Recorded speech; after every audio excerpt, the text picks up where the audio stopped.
আমি চেষ্টা করব প্রত্যেক বাড়ি গিয়ে প্রত্যেক সম্মানীয় যারা ভোটার আছে, অভিভাবকরা আছেন, নাগরিক আছেন, এই সাতরামনগর বিধানসভা উপনির্বাচনে যারা গণদেবতা ভোটদাতা তাদের কাছে পৌঁছানো, তাদের আশীর্বাদ নেওয়া।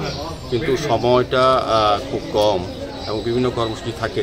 তারপর আমি চেষ্টা করব, না হলেও যদি কারোর সঙ্গে ব্যক্তিগতভাবে পর্যায়ে দেখা করতে না পারিও, নির্বাচনের পরে তাদের সঙ্গে দেখা করব কাজের মাধ্যমে।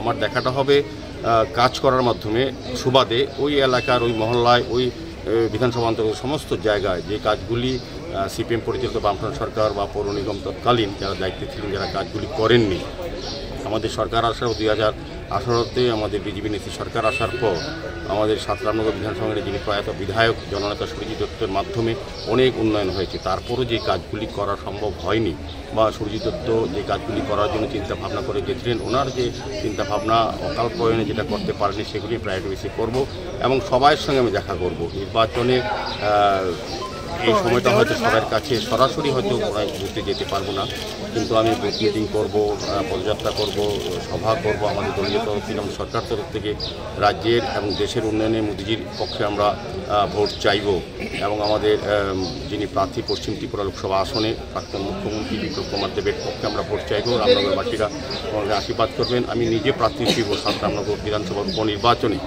আমাকে আশীর্বাদ করার জন্য আপনাদের মাধ্যমে সকল ভোটদাতাদের কাছে আন্তরিক প্রত্যাশা করছি এবং আশীর্বাদ আমাকে করবেন, কাজ করার সুযোগ দেবেন, এই বিশ্বাস রাখি আমি রামনগরের সার্বিক উন্নয়নে সকলকে নিয়ে কাজ করার চেষ্টা করব।